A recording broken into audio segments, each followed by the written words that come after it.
za kutukubali tukaweze kushiriki nawe katika huduma ambayo Bwana amekuita kutekeleza katikati ya watu wako. Tumpigie Bwana Yesu makofi kwa baraka zake na ushindi wake mkuu ambao ametupatia. Ningetaka tu kufungua Biblia zetu katika kitabu cha Yoshua mlango wa 24 na mstari wa 14 hadi 15. Mstari wa 14, Yoshua ni kitabu cha 6 katika toleo la kale, Old Testament. Yoshua chapter 24, mlango wa 14 wa 24 mstari wa 14 hadi 15. Basi kwa mapenzi yake Bwana ninaweza kusoma katika Biblia yangu ya Kiswahili. Nasema, basi sasa mcheni Bwana, mkamtumikie kwa unyofu wa moyo na kwa kweli, na kuiweka mbali miungu ambayo baba zenu walizitumikia ng'ambo ya mito na huko Misri. Mkamtumikie yeye Bwana. Nanyi kama mkiona ni vibaya kumtumikia Bwana, chagueni hivi leo mtakayemtumikia, kwamba ni miungu ile ya ambayo baba zenu waliitumikia ng'ambo ya mto, au kwamba ni miungu ya wale Waamori ambao mnakaa katika nchi yao. Lakini pale mwisho nasema kwamba lakini mimi na nyumba yangu tutamtumikia Bwana. Narudia tena pale mwisho, mstari wa mwisho pale, kifungo cha mwisho kabisa, lakini mimi na nyumba yangu nitamtumikia Bwana. Haleluya. Baba, katika jina la Yesu tunasema ni asante kwa muda ambao umetupatia na kibali katika kanisa letu hili, ewe Mfalme, kuweza kufungua neno ambalo limeandikwa na kuweza kulisoma. Ewe Mfalme, tunalibariki na kuliweka mikononi mwako kwamba likaweze kupenya katika mioyo yetu, ukaweze kutuhudumia, kutuinua, zaidi ya yote uweze kutubariki. Ewe Mfalme, tunasema ni asante, pokea sifa katika jina la Yesu aliye Bwana Mwokozi wetu. Amen. Kwa sababu ya muda ningetaka tu niseme kwamba Yoshua, nafikiria si mara ya kwanza kuweza kusikia jina hilo. Yoshua na Kalebu katika historia ya wana wa Israeli wamechukua nafasi ya muhimu sana. Kalebu alikuwa mahali pale wakati ripoti iliweza kupeanwa, yeye akasema hapana, kwa sababu aliona kwamba hiyo ripoti imempatia uoga fulani wana wa Israeli, na hata mwishowe wakaweza kumwasi Mungu. Lakini Biblia inasema kwamba mtumishi wa Mungu ambaye ni Yoshua, kwamba alikuwa na roho tofauti. Zaidi ya yote alimfuata Mungu kwa moyo mmoja. Na Yoshua na Kalebu walikuwa kati ya hao watu wawili. Yoshua akasimama kuweza kuwasihi wana wa Israeli wasiasi Mungu, lakini hawakumsikia. Lakini wakati Musa alipofariki, alipeana uongozi wa wana wa Israeli wakiwa ni kabila 12 mikononi mwa Yoshua. Na Mungu akamnenea akamwambia, usiogope. Bwana asifiwe. Praise the Lord. Hata Yoshua aliambiwa asiogope. Na hapa mahali ambapo tunasoma ni chapter ya mwisho kabisa. Ni mahali ambapo labda naweza kulinganisha na kitabu cha Paulo anapomwandikia Timotheo, akimwambia kwamba nimeiweka imani. Anasema kwamba katika Timotheo wa pili mlango wa 4 mstari wa 7, anasema nimevipiga vita vilivyo vizuri, mwendo nimeumaliza, imani nimeilinda.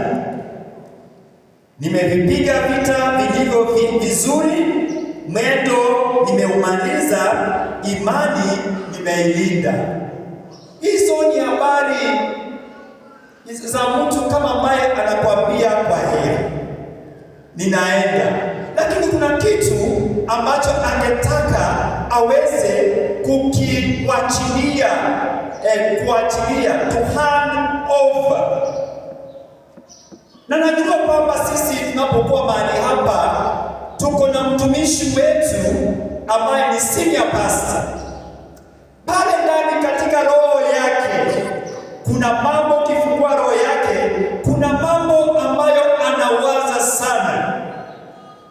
Kuna siri ambayo angetaka, kuna kitu angetaka kwamba kitekelezwe, kwamba ikiwa itatokea mahali kwamba hayupo, kwamba tuweze kutekeleza yale maono ambaye ako nayo. Bwana asifiwe. Praise the Lord. Bwana asifiwe. Na hiyo ni hali, hata wewe ukiwa ni baba ungetaka kuachilia kitu kwa watoto wako, kwamba ukiondoka utasema kwamba baba alipokuwa hapa alituambia jambo hili. Ndiposa kila wakati, hata ukiwa nyumbani, ni vizuri sana kama familia kuwe na ile inaitwa mtindo ama desturi ama utamaduni. Unaweza kukaa na watoto pamoja, mnaomba pamoja, mnasoma Biblia pamoja. Unapofanya hivyo, kuna kitu unawachilia ndani yao. Yoshua alipotazama wana wa Israeli, na hapa walipo kwamba wako katika nchi ya ahadi na wamepewa hata urithi, kila tribe imepewa sehemu yake. Wanafurahia, wanasema kumbe Mungu, wewe ni Mungu, naweka ahadi yako, uliahidi na ukatufanyia hivi. Lakini wakati miaka ilienda ikayoyoma na ikaendelea, Yoshua aliweza kuona kitu kinaendelea, na hii kitu hakikumpendeza. Na kwa sababu alipokuwa anawapatia kwa heri, alisema lazima atakisema kitu hiki. Akawaambia, mnajua kwamba vile Bwana alitufanyia, lakini imefika mahali lazima tufanye uamuzi, tuamue kwa jambo gani tutamtumikia nani. Bwana asifiwe. Praise the Lord. Tutamtumikia nani? Kwa sababu walikuwa wameona wana wa Israeli wamesahau kila ambacho Mungu alikuwa amewatendea. Yaani wamekaa wakaanza kuona kwamba kumbe hata sisi ndio tulipigana. Kwa hiyo ilikuwa ni haki yetu kuweza kupata, na wakasahau kwamba ni Mungu aliyewatendea. Katika maisha yetu tunapoendelea katika safari ya wokovu, na nasema safari ya wokovu kwa sababu gani? Wana wa Israeli walikuwa ni taifa teule, watoto wa Mungu. Ni vile sisi tulipo hapa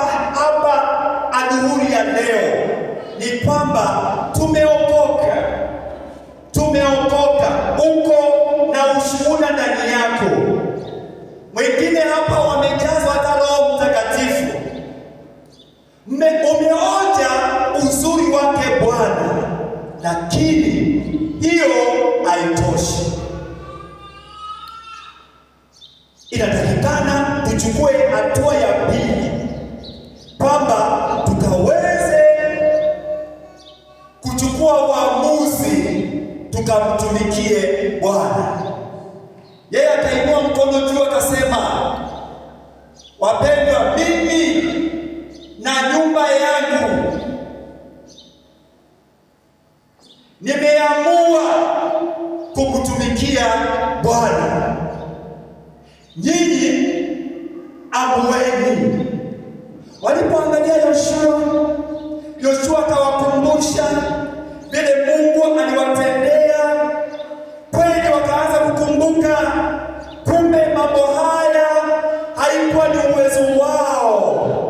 Wakasikia wameguswa, wakaona kumbe walikuwa wameenda kando, wameanza kurudi katika miungu ya kitambo. Baada ambapo tulitoka, Bwana akatuokoa, tukasikia kwamba Bwana ametutendea. Walikuwa wamesahau, wamerudi katika zile miungu. Wakasema Joshua, pia na sisi tumeamua kumtumikia huyo Mungu ambaye wewe umeamua kumtumikia. Haleluya. Amen. Bwana asifiwe. Amen. Nilipokuwa na nikimalizia, jana tulikuwa na service ndogo sana, kwa sababu tuliona mzee wetu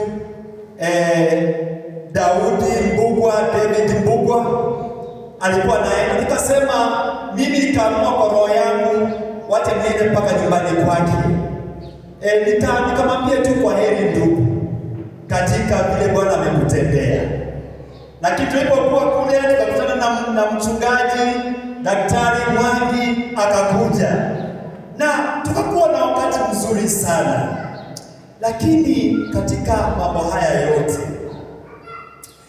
Bwana aliweza kunihudumia katika tukio hilo, kwamba kumtumikia Bwana ni uamuzi wa maana sana.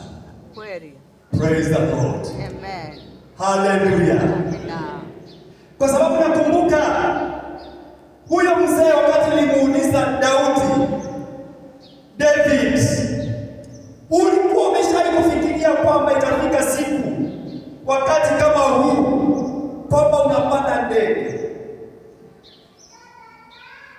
Alinijibu kwa kutoka machozi. Nikaona anachukua handkerchief anapanguza. Nikasema sitaendelea na hiyo story. Bwana asifiwe. Dada yangu, ndugu yangu, ni vyema kumtumikia Mungu. Hallelujah. Praise the Lord. Sisi kama kanisa tuko na kila sababu ya kuweza kujipeana sote kwa kumtumikia Mungu. Tumeyaona kwa macho yetu kila ambacho Mungu ametutendea mahali hapa. Tulipokuwa pale tuliomba, tukasema Mungu tutendee, tuinue, tupe nguvu, tutendee Bwana. Tukajiachilia kwa mikono yake na Bwana akatutendea. Sasa tuko mahali hapa. Bwana asifiwe. Tuko mahali hapa, ni mahali ambapo tumepewa na Mungu tukaweze kumtumikia. Haleluya. Bwana asifiwe. Ukiwa wewe ni kijana, ukiwa wewe ni mama, ukiwa wewe ni mzee,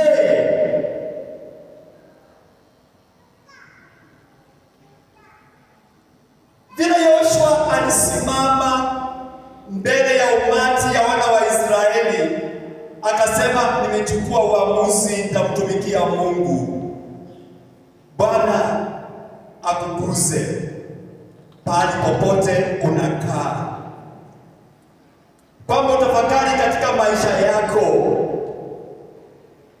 nawe pia uinuliwe, ujipeane maisha yako kwa kumtumikia Mungu. Vile mzee Daudi Bwana amemtendea. Nakumbuka vizuri sana vile alikuwa anakuja hapa katika kanisa la kitambo hilo, wakati mwingine asubuhi mapema alfajiri unampata amekuwa mahali anaomba. Wakati mwingine watoto wake wanakuja mahali hapa wanajitolea, lakini na vile Mungu amemtendea,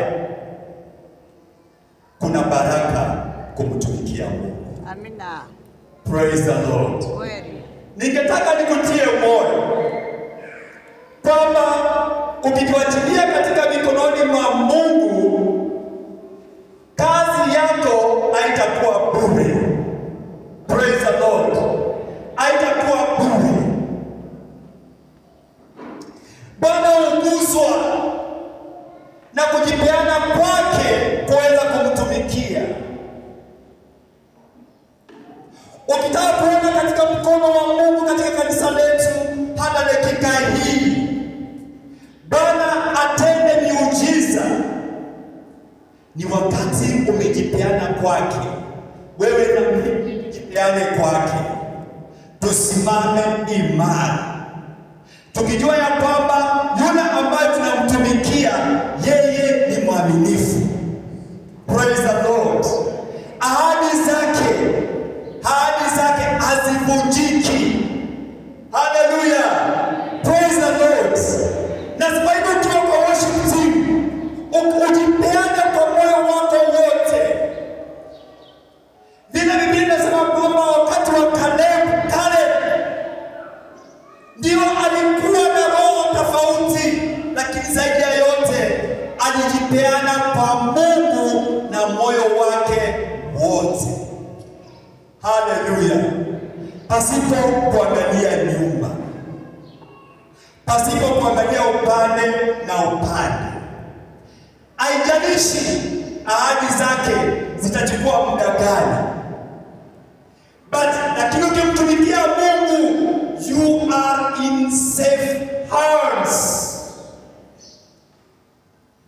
Uko katika mikono salama. Bwana asifiwe. Bwana asifiwe. Ndiposa katika kanisa letu mlango uko wazi. Si kumtumikia Mungu lazima uwe pastor, uitwe pastor. Hapana. Pastors tuko nao, lakini katika sehemu nyingi sana katika kanisa letu tuko na sehemu nyingi sana ambazo tunahitaji kwamba wewe na mimi tujitokeze, kwamba kama Mungu amekuita katika worship team, kama ni pale na moyo wako wote na mngojee Bwana. Haleluya. Ukimtumikia Bwana kwa moyo wako wote, anasema kwamba na yeye atakuonekania. Haleluya.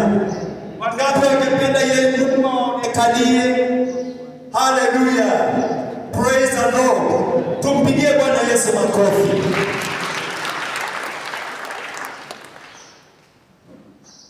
Ni baraka kubwa sana kuwa na mzee kama hao wanasimama.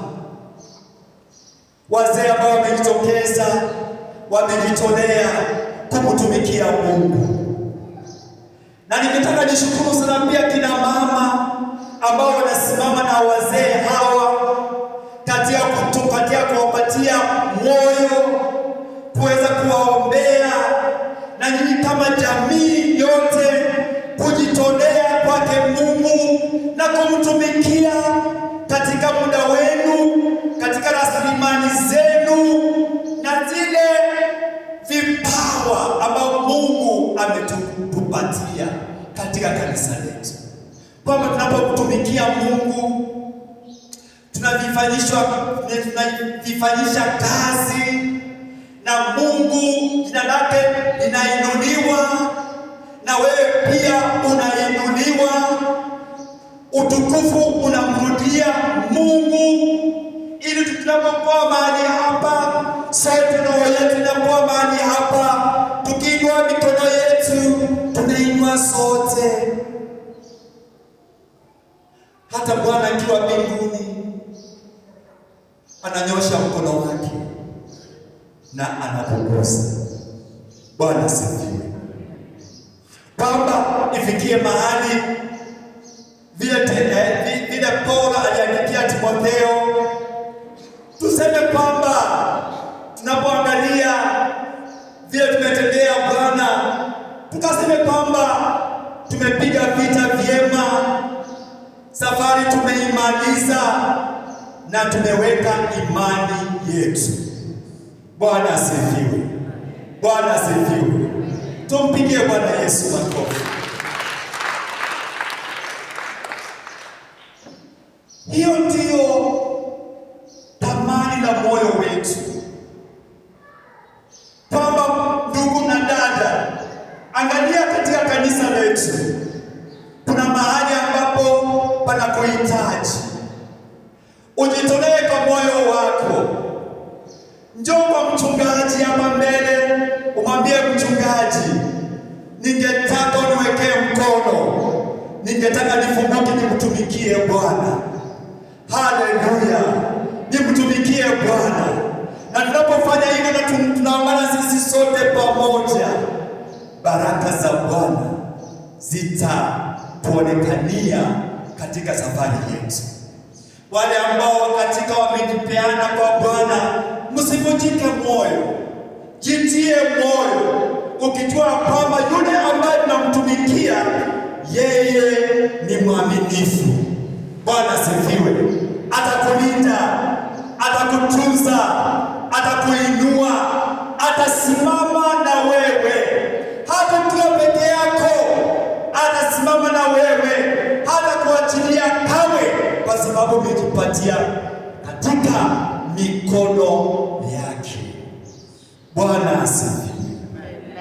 Kwamba leo unaweza kuamua vile Joshua aliamua, na ukakae mahali pale na ukaseme, hata mimi Bwana nimeamua nitaingia kwa worship.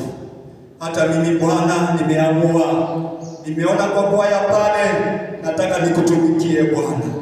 Mwingine aseme kwamba Bwana, mimi nimeona pale katika Sunday school, nataka niende mahali pale Baba nikaweze kushikilia mahali pale. Jipeane katika mikono ya Bwana. Kama kuna uamuzi mzuri sana wa kuchukua, ni uamuzi wa kumtumikia.